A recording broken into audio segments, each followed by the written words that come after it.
Well, good afternoon, everyone, and welcome to another episode of Step Up to Rise Up. This is a show that is created for you to call yourself higher, to reach higher to your best self, your best life. In case we're meeting for the first time, I'm Linda Nelson, and I'm a mindset belief coach and creator of the Believe in You Academy.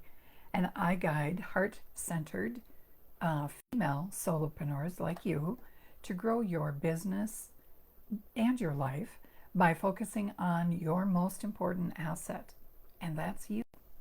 So I provide strategies to help you turn your passions into purpose and profit so that you can live the life of intention and impact that you deserve. Well, good morning, good afternoon, everyone, on this beautiful hot Monday. If you're here with me live, I appreciate it if you'd write in the comments that you're here and where you're tuning in from so I can circle back and say hello.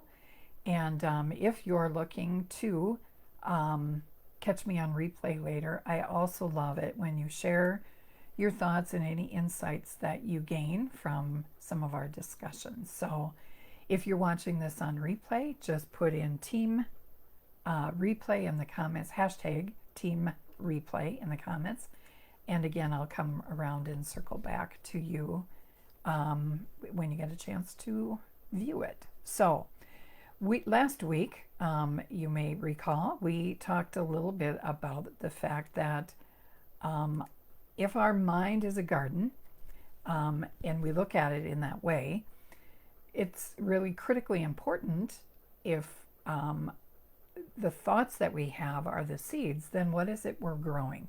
Are we growing flowers or are we growing weeds? And we left with the message that in fact we want to grow flowers, and because we do, that means we have to cultivate some really good positive thoughts. And as you probably know, that is not as easy as to do as it sounds. We all have all those thoughts bombarding us every single day. And what we have to do is stop and take note on what those thoughts are telling us.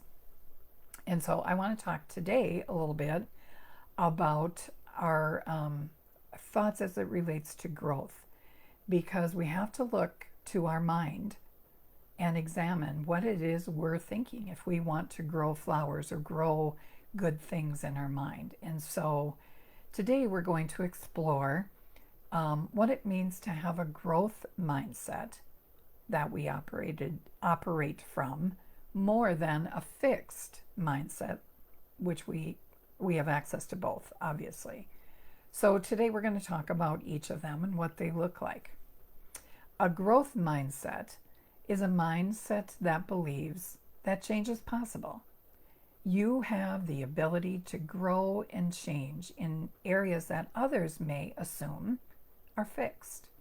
The way we think about ourselves and our capabilities affects how we feel and what we believe we can accomplish, whether these are new habits or new skills. And a fixed mindset believes that where you are at right now is where you will always be, and there's no hope for change. And that leads to people feeling stuck and discouraged when they run into life challenges or anything else that feels difficult. They quit, and sadly, we quit on ourselves. So once upon a time, scientists believe that our brains stopped developing in childhood. However, we now know that our brains continue to grow and change throughout our entire life. And this whole science is known as neuroplasticity.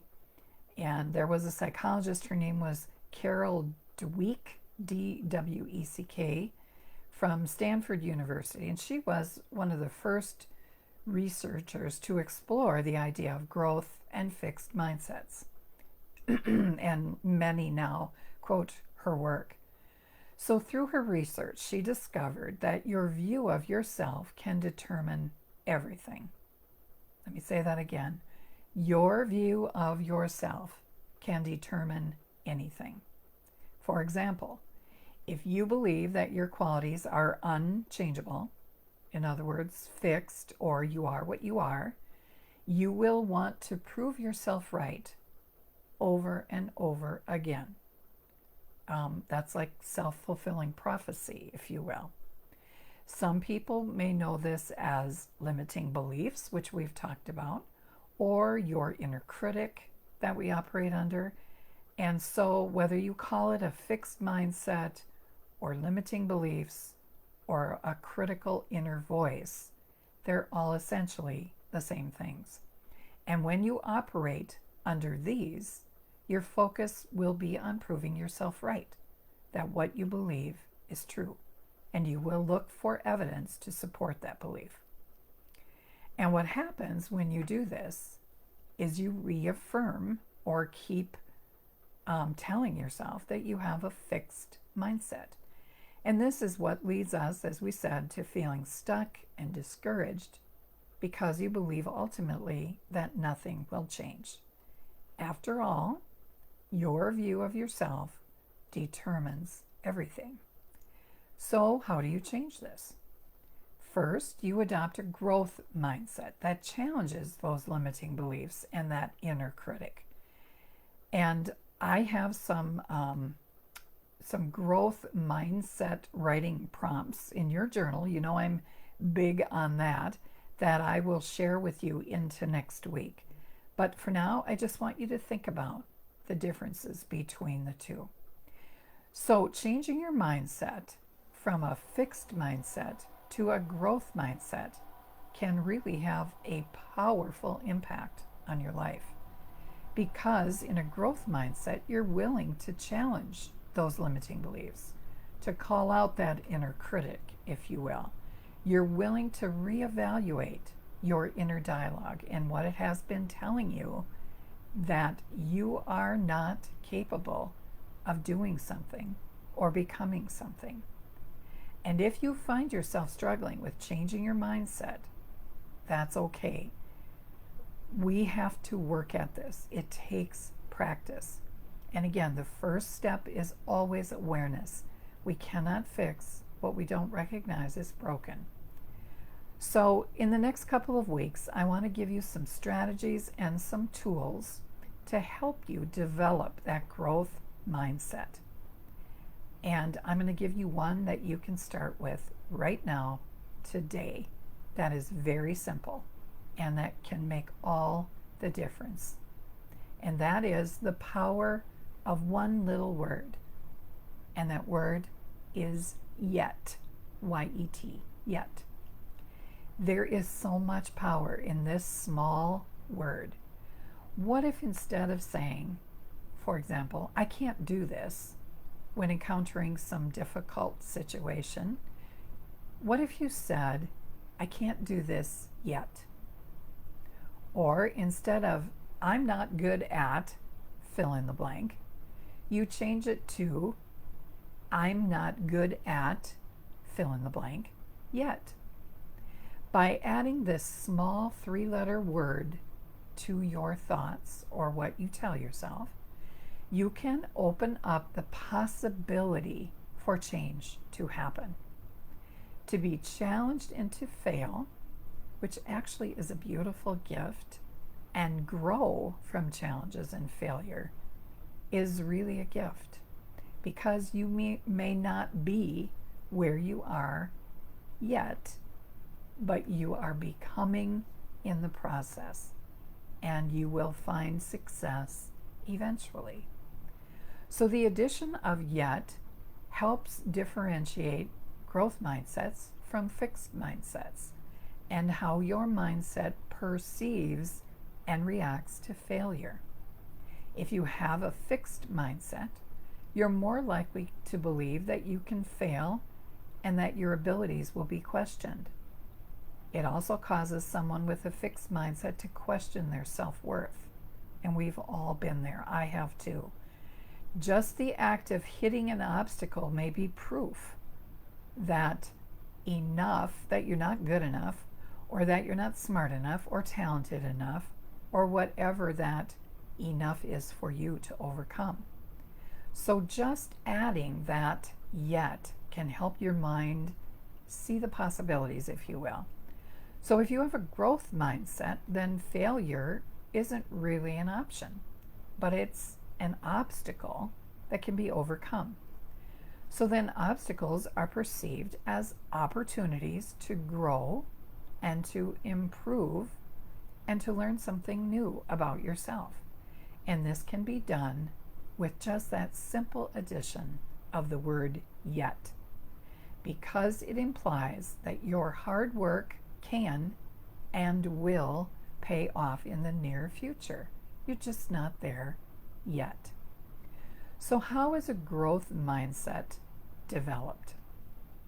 Because you are naturally a mixture of both, it just depends on which of these mindsets you predominantly are and which one you're in what areas of your life.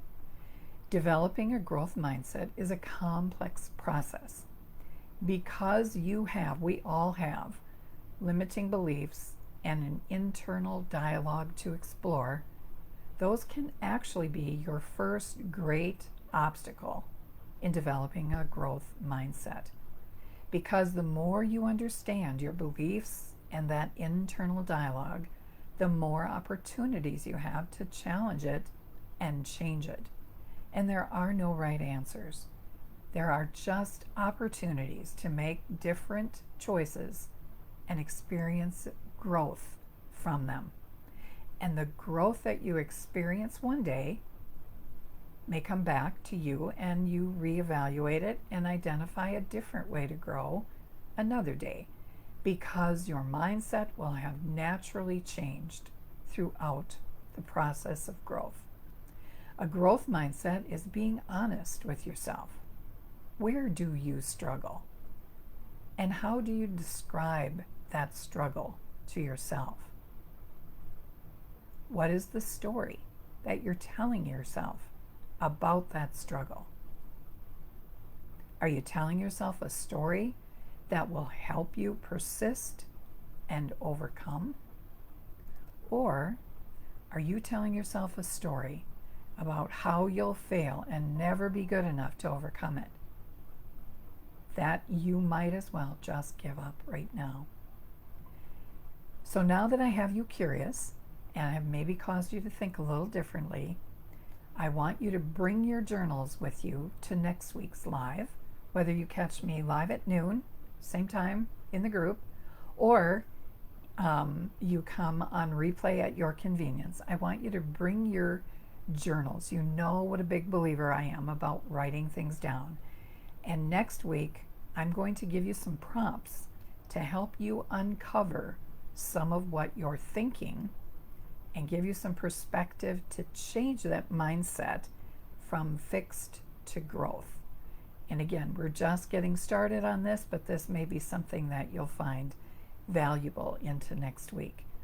So I hope I've caused you to be curious and that you have access to both fixed and growth mindsets, and it's really your choice as to which one you're going to adopt. So practice this week using that little word yet when you come up against some limiting belief or that inner critic that comes up. We have those thoughts racing around our brains all day, every day, and they're playing in the background, sometimes without our even noticing it or being aware. So step 1 is be aware. Step 2 is listen to what you're telling yourself. And then step 3 is practice using that little word yet. I may not be there yet, but someday I will be. So just take those thoughts captive, add the word yet to it, and then join me next week as I lead you through some journal prompts that you can write in your journal and have some access to some of what you're thinking right now. Have a wonderful day, everyone. Thanks for joining me, whether on live or on Team Replay. and I'll see you back here next week. Have a wonderful week, everyone. Bye for now.